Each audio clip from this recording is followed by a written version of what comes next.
जब तक सत्संग होता रहे बिल्कुल शांत भाव से बैठी रहना चाहिए।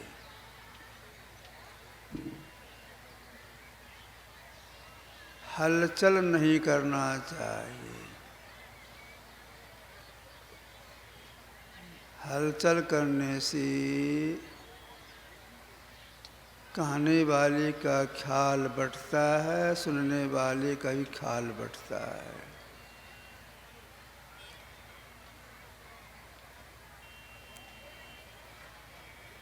इसलिए हलचल नहीं करना चाहिए।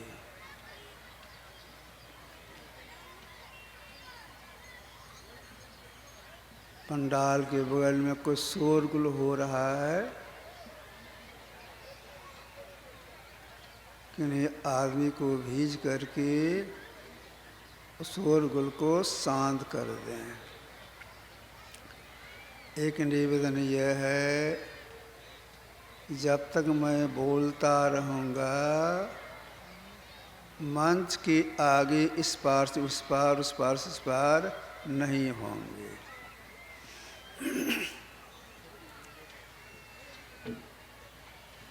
अभी हम लोग ग्रंथ पाठ में सुन रहे थे,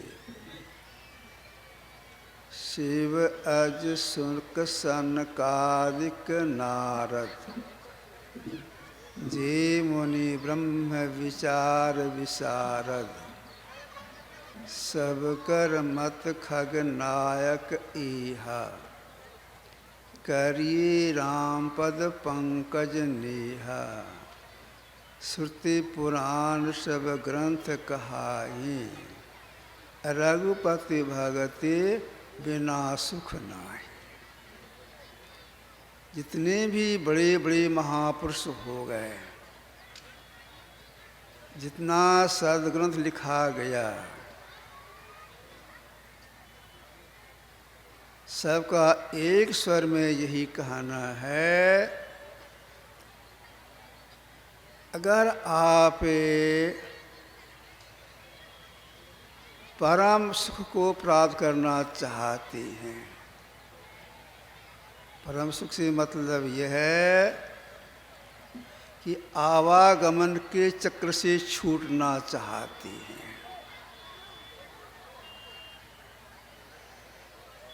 तो क्या करना होगा? राम की भक्ति करनी होगी, ईश्वर की भक्ति करनी होगी।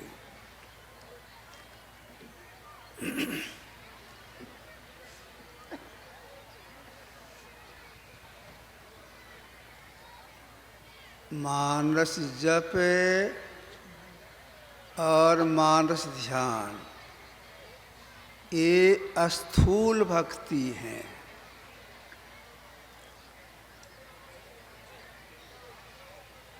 दृश्य योग और श्रुत शब्द योग सूक्ष्म भक्ति है।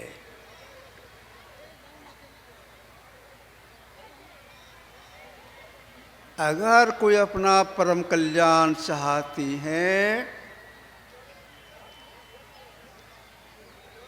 तो पहले स्थूल भक्ति करनी होगी, इसके बाद सूक्ष्म भक्ति करनी होगी।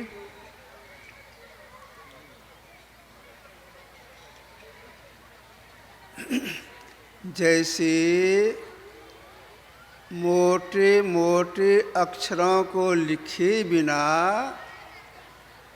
महीन अक्षर लिखने की शक्ति नहीं आती है, ठीक ऐसे ही मोटी उपासना किए बिना सूक्ष्म भक्ति करने की, सूक्ष्म उपासना करने की शक्ति नहीं आएगी, नहीं कर पाएंगे।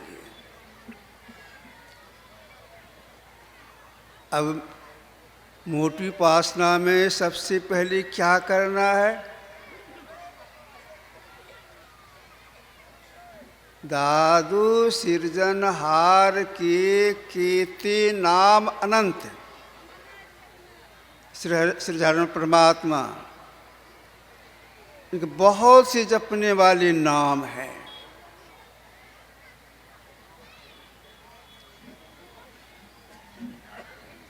जो नाम गुरु जप करने के लिए बता दिए हैं, उस नाम को जपना चाहिए।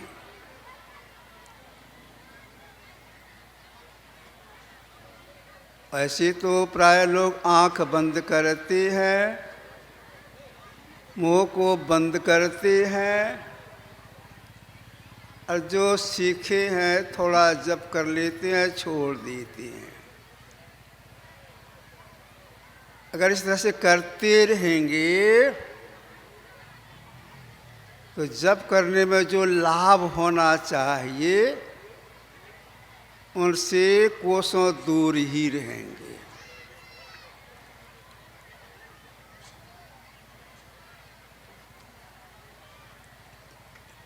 तब मंत्र जप करने की जो सही कला है, अगर उस कला से जप करेंगे तो हृदय की शुद्धि होगी, जपा सिद्धि प्राप्त होगी, और कुछ परमात्मा अनुभूति भी होगी। तब आप कहेंगे जप करने की सही कला क्या है? एक कुछ कोट के महापुरुष हो गए तुलसी साहब।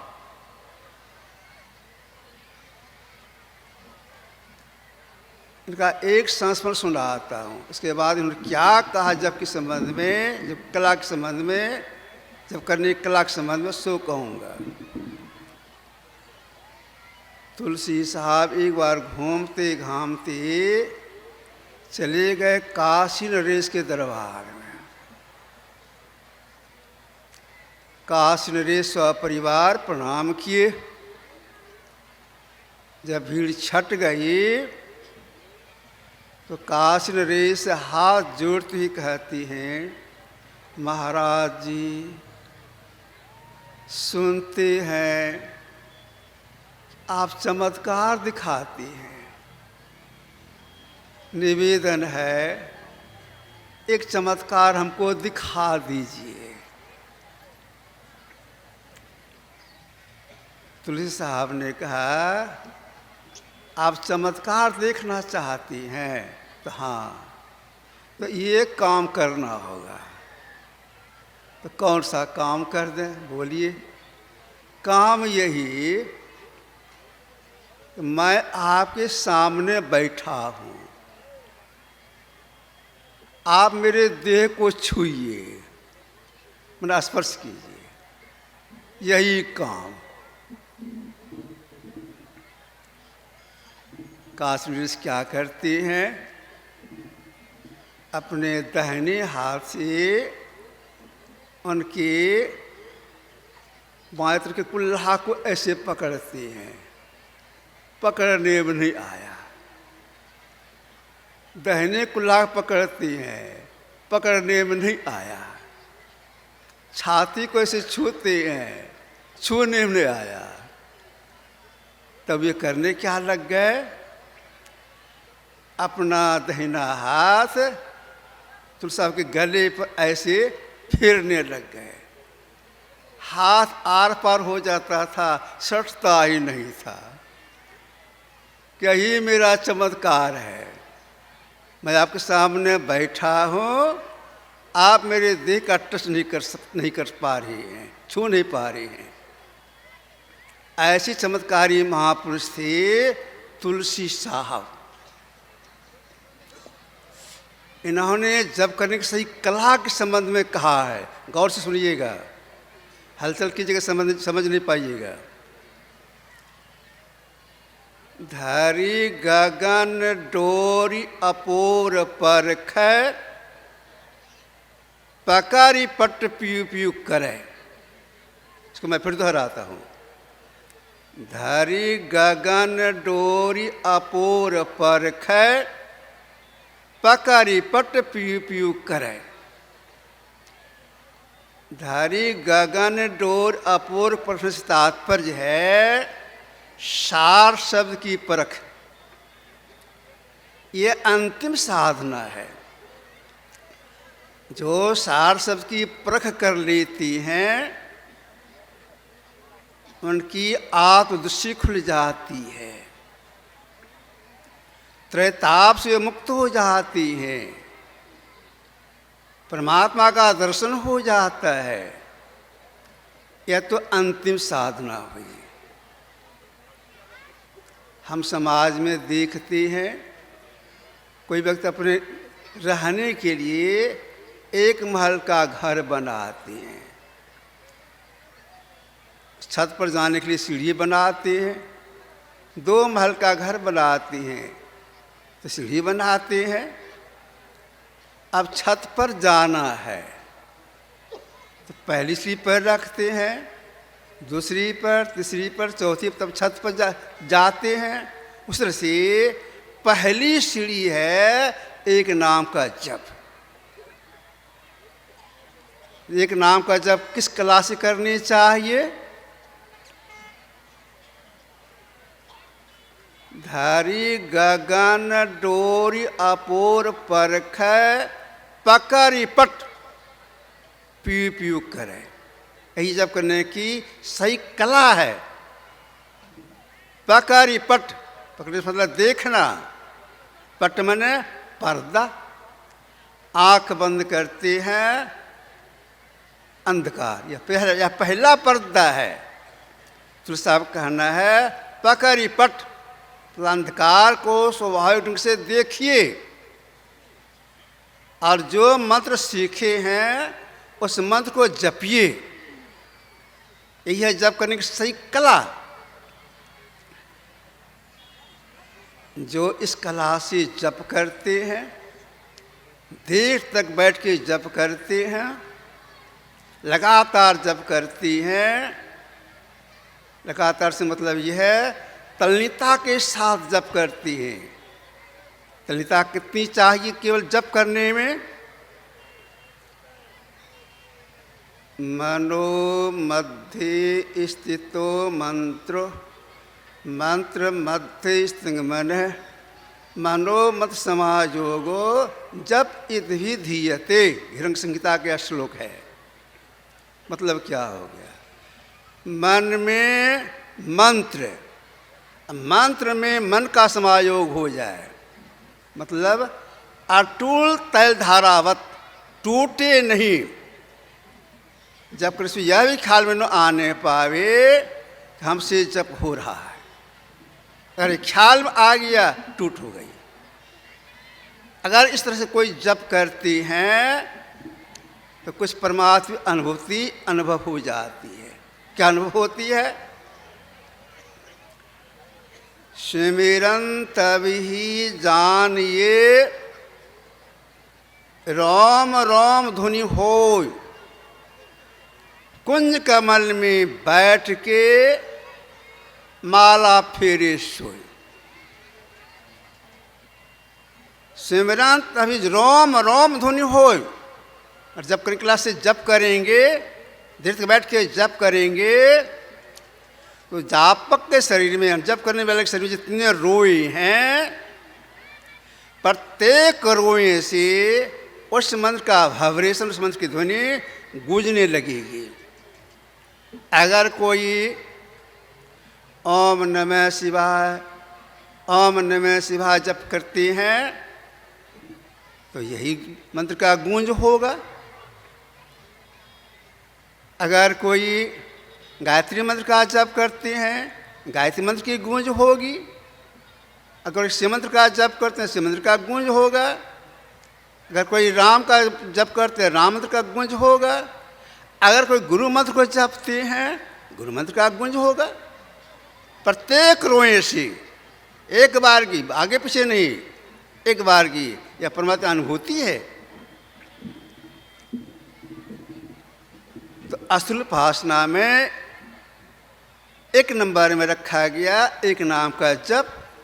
तो हम लोगों को एक नाम का जप बहुत दृढ़ता के साथ करने का प्रयास करना चाहिए। प्रयास ये है अगर मन जप करने के समय में भाग जाए, दूसरी चिंतन करने लग जाए, उधर से लौटा के जप में लगा देना चाहिए। गुरुदेव की यही आज्ञा है। जहाँ जहाँ मन भागी जाए तहाँ तहाँ से तत्क्षण फिर लगाइए ध्येय में आपन, ऐसे कि प्रत्याहार धारणा धर के अरे हारे में ही आरो आगे बढ़िए चढ़िए धर धारा धर के। जहाँ जहाँ मन भाग जाता है तत्क्षण मतलब तुरंत लौटाइए और जप में लगा दीजिए, विलंब मत कीजिए। यही है पुरुषार्थ। अगर आप सही माने में दुख से छूटना चाहती हैं तो प्रारंभिक क्रिया जो जप है, मानस जप है, इसे पुरुषार्थ करना पड़ेगा, तब हृदय शुद्धि होगी, तो आगे साधना की सरलता आ जाएगी। तो आगे साधना है मानस ध्यान। गुरु जिनके रूप का ध्यान करने के लिए बता दिए हैं, उनके रूप का ध्यान करना चाहिए। जो ध्यान विधि सीख लिए हैं, करते हैं, उसमें से कुछ ऐसे भी हैं जिनके सामने एक समस्या आ जाती है, हमसे पूछने के लिए आती है। समस्या यह है जिनका ध्यान बहुत तरह का फोटो छप गया है, और जब बैठते हैं मानस करने के लिए कभी यह रूप, कभी यह रूप, कभी यह रूप, कभी यह रूप आ जाता है ख्याल में। उसमें क्या करना चाहिए? देखिए, उस समय में स्वाभाविक जब करने के बाद जो स्वाभाविक रूप आ जाए उसी ख्याल में लगा के देखना चाहिए। वे ऐसे हैं स्वाभाविक जो आ जाए सामने ख्याल में, उसी को याद करूँ, उसी को देख ख्याल से देखते रहना चाहिए। मानस ध्यान ख्याल करते करते हो जाता है, जब करने में जब मानस ध्यान हो जाता है, उनसे सेवा करने में जब मानस ध्यान हो जाता है, तो ख्याल करना चाहिए। वे ऐसे हैं, ख्याल आ गए और आगे बढ़ने के ख्याल से इसको छोड़ देना चाहिए। ये हो गए स्थूल उपासना। अगर इतने में लगे रह गए तो जो लाभ होना चाहिए उनसे वंचित रहेंगे, परम सुख की प्राप्ति नहीं होगी। स्थूल उपासना भी आप लगे रह गए। अब इसके आगे है सूक्ष्म उपासना।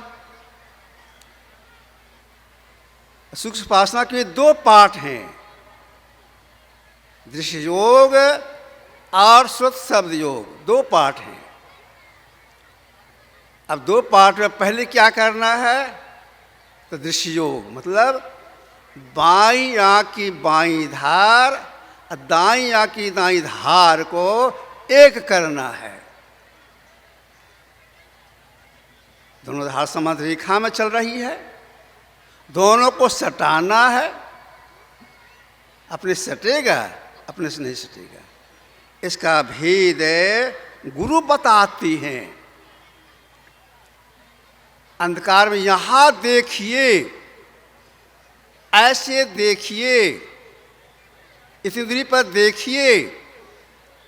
अगर कोई गुरु को बताए इशारे पर यह काम करती हैं, यानी देखते हैं अंधकार में, ख्याल करती हैं, तो ख्याल करते करते अंधकार में जोड़ने का प्रयास करते करते दृष्टि धार जो समान रेखा में चलती है टकरा कर एक हो जाती है।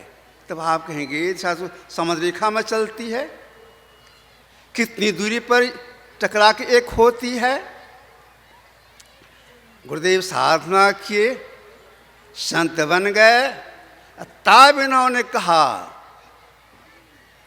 गंग जमुन सरस्वती संगम पर संध्या करुणित भाई दृष्टि जुगल कर अंगुल द्वादश पर। हम साधक काम है केवल देखना, शिव निगाह से देखना।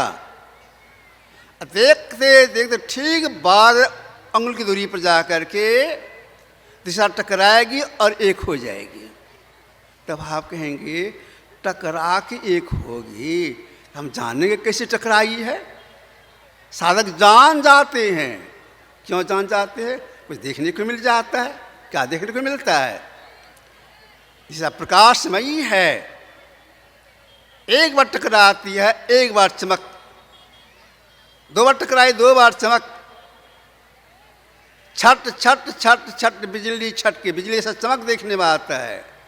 अगर कोई साधक या साधिकाएं उस चमक को देखते रहते हैं, एकाएक चमक बंद हो जाता है। तब क्या होता है? उनके सामने में झलकत श्वेत निशान बिंदु आ जाता है। क्यों? दिशा सट गई। 2 रेखाखंड को बिंदु कहते हैं, बिंदु का दर्शन होता है। अब जो उस बिंदु को देखते हैं तो वहाँ और कुछ होता है। वहाँ और क्या होता है? बिंद में था नाद बोले, मतलब बिंद में था नाद बोले, नाद से मतलब शब्द, वहाँ शब्द होता है। कौन सा शब्द होता है? उसको महापुरुषों ने कहा अनाहत शब्द। तो जो दृष्टि को एक कर लेते हैं, वे अपने अंदर में बिंदु को देखते हैं और अनहदनाद को सुनते हैं। एक पाठ हो गया। अब अनुसंधान करनी है। तो जो बहुत सा शब्द हो रहा है, सो महापुरुषों ने अनहदनाद एक नाद है जिसका केंद्र परमात्मा है। उसमें चुंबकीय गुण है, अपने खींचने का गुण है। उसी आदि नाद को महापुरुषों ने अस्फोट, उद्गीत, प्रणव ध्वनि, राम नाम, उल्टा नाम आदि कहा है। गुरु के पास आप जाएंगे, आपने जो साधना क्यों बताएंगे, निवेदन करेंगे अब हमको शब्द साधना बता दिया जाए। प्रसन्न होकर अगर आपको वो बता देंगे तो बताने के बाद क्या करना पड़ेगा? मानस जब करना होगा, मानस में करना होगा, जो करना होगा। अनहदनाद को सुन रहे हैं, अब उस अनहदनाद में एक नाद की खोज करना है। यही भेद गुरु बताते हैं। क्या बताते हैं? वह शब्द ऐसा है, इधर से आ रहा है, उसको सुनने के लिए आपको यह काम करना होगा। क्या काम करना होगा? तीनों बंद लगाए के सुन अनहद टंकोर, नानक सुन समाधि में नहीं सांझ नहीं भोर। अब एक नाद की खोज करने के लिए अगर कोई चाहते हैं, आँख बंद, मुंह बंद और कान बंद लगा करके इसकी खोज करनी पड़ती है। जैसा गुरु संकेत किए हैं उसके अनुसार अगर उस ओर ख्याल लगाती हैं, अगर गुरु की दया से वह एक सत पकड़ा चला जाता है, जिस क्षण वह सत पकड़ा चला जाता है, उसी क्षण जो सदा का संगी 4 इंद्रियां हैं, मन, बुद्धि, चित्त, अहंकार, हे मन तो सदा के संगी, ये 4 इंद्रियां जीव का संग छोड़ देती है। जीव अकेले अवस्था में आ गया। अकेले अवस्था में आकर के अब उसकी ताजगी खुल गई। ये परमात्मा को देखते हैं लेकिन मिलते नहीं हैं। क्यों? एक नाद सुनाई पड़ रहा है, जीवात्मा अकेले उस नाद को, उस शब्द को सुनता है और परमात्मा को देखता भी है, सुन रहा है श्रुति के कान से, अब परमात्मा तो देख भी रहा है, लेकिन मिलता नहीं है। जैसे देखिए, आप आईने की अलमारी में कुछ रख दिए हैं, आप उसको देख सकते, छू नहीं सकते हैं। उसी तरह से जब तक जीवात्मा एक शब्द को सुनते रहता है तो परमात्मा को देखता मिलता नहीं है। तब क्या होता है वहां पर? वही शब्द, एक शब्द उस जीवात्मा को अपने केंद्र की ओर, उसका केंद्र कहाँ है? परमात्मा, अपने केंद्र को खींचता है, खींच करके परमात्मा में मिला देता है। निशब्दम परमं पदम। यहाँ आकर जीव की मुक्ति होती है, तब वह जीव संसार में फिर नहीं आता है, परम की प्राप्ति हो जाती है। यही काम करने के लिए परमात्मा की ओर से हम जीवात्मा को मनुष्य शरीर मिला है। 184 जोनि में मानुष दे अनूप सबसे ऊपर है। जब परमात्मा का सीम दया हुई, कभू करी करुणा नर देहि देत ईश्वर हित स्नेही, तो मनुष्य शरीर मिला। यही काम करने के लिए अगर इस कामों में लग गए, कर रहे हैं, इनको सफलता नहीं मिल रही है। क्यों? संयमी नहीं है। जितना खाना उतना उससे बेसी खा लेते हैं, बेसी सो लेते हैं, बेसी काम कर लेते हैं, संयमी नहीं है।